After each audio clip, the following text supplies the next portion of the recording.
પાસના convener હાર્દિક પટેલે શિવસેના સાથે હાથ મિલાવ્યા છે। હાર્દિક પટેલ મુંબઈમાં શિવસેના માટે પ્રચાર કરશે। કોરેગાંવના શિવસેનાના ઉમેદવાર માટે આજે પ્રચાર કરશે। માતોશ્રીમાં આજે ઉદ્ધવ ઠાકરે મળે તેવી પણ શક્યતા છે। હાર્દિક પટેલ બાળાસાહેબ ઠાકરેને પોતાના આદર્શ માને છે। હાર્દિક પટેલે શિવસેના સાથે હાથ મિલાવ્યો છે અને તેને લઈને ક્યાંક ને ક્યાંક એવું લાગી રહ્યું છે કે રાજકારણ ગરમાયું હોય। મહત્વપૂર્ણ બાબત હાલ સામે આવી રહી છે। પાસના કન્વીનર હાર્દિક પટેલે શિવસેના સાથે હાથ મિલાવ્યા। હાર્દિક પટેલ મુંબઈમાં શિવસેના માટે પ્રચાર કરશે।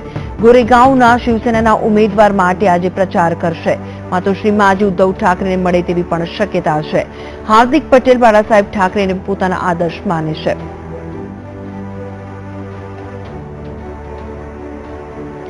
આ અંગે વધુ વિગત સાથે જોડાઈ ગયા છે અમારા સંવાદદાતા નરેન્દ્ર રાઠોડ। નરેન્દ્ર, જણાવશો જે રીતે હાર્દિક પટેલ દ્વારા શિવસેના સાથે હાથ મિલાવવામાં આવ્યા છે, શું કહેશો તેને લઈને આપ?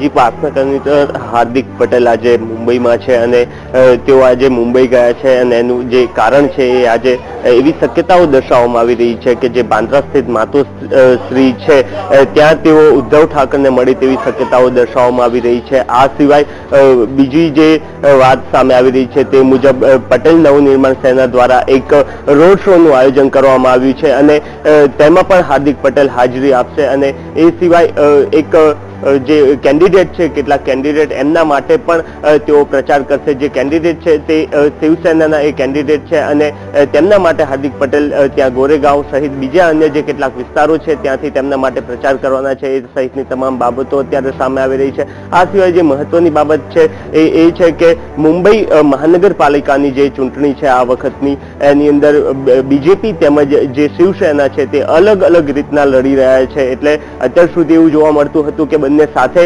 જોવા મળતા હતા, પરંતુ આ વખતનું જે કોર્પોરેશનનું ઇલેક્શન છે તેમાં બંને અલગ અલગ લડી રહ્યા છે। ત્યારે બંને અલગ અલગ પંથો માટે, એટલે કે એ એક રીતના કહી શકાય કે હાર્દિક પટેલ શિવસેનાને સપોર્ટ કરવા માટે અને બીજેપી થી અલગ રહીને તે શિવસેનાને સપોર્ટ કરવા માટે ત્યાં જઈ રહ્યા છે। આ સિવાય અગાઉ પણ એવું જોવા મળ્યું હતું કે તેઓ બિહાર ગયા હતા, ત્યારબાદ અત્યારે તેઓ અહીંયા મહારાષ્ટ્રમાં ગયા છે। એટલે એક રીતના બીજેપીથી જે અલગ જેટલા પણ પંથો છે તેમની સાથે નજીક જવાનો પ્રયાસ હાર્દિક પટેલ કરી રહ્યા છે। આજે બપોરે તેઓ માતોશ્રીમાં પણ જે ઉદ્ધવ ઠાકરે છે તેમને મળવા જાય તેવી શક્યતાઓ દર્શાવવામાં આવી રહી છે।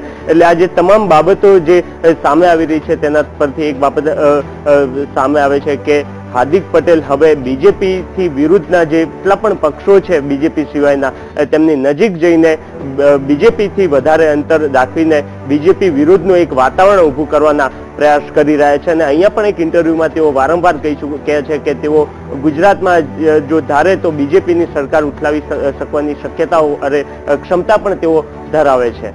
બિલકુલ નરેન્દ્ર, જે આ મુલાકાત છે હાર્દિક અને શિવસેનાની જે મુલાકાત બાદ ચૂંટણી પર કેવી અસર જોવા મળશે નરેન્દ્ર?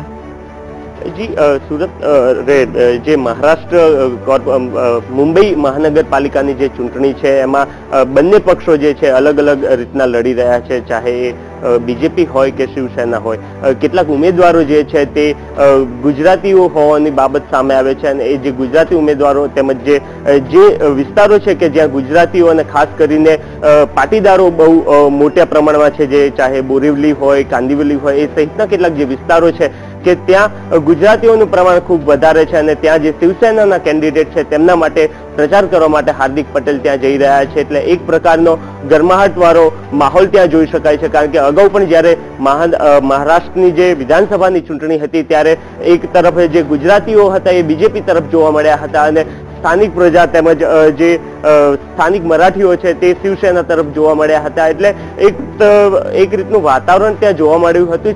છેલ્લે જ્યારે ચૂંટણીઓ થઈ હતી મહારાષ્ટ્રની ત્યાં વિધાનસભાની, ત્યારે ગુજરાતીઓ અને જે સ્થાનિક લોકો છે તે અલગ અલગ જોવા મળ્યા હતા। ગુજરાતીઓ બીજેપી તરફ હતા અને એ શિવસેના તરફ હતા। એટલે અત્યારે હવે જ્યારે હાર્દિક પટેલ શિવસેના માટે પ્રચાર કરવા માટે જઈ રહ્યા છે ત્યારે ચોક્કસથી એક પ્રકારનું વાતાવરણ છે તે ગરમાશે, તે ચોક્કસ છે। બિલકુલ નરેન્દ્ર, ખૂબ ખૂબ આભાર માહિતી આપવા માટે।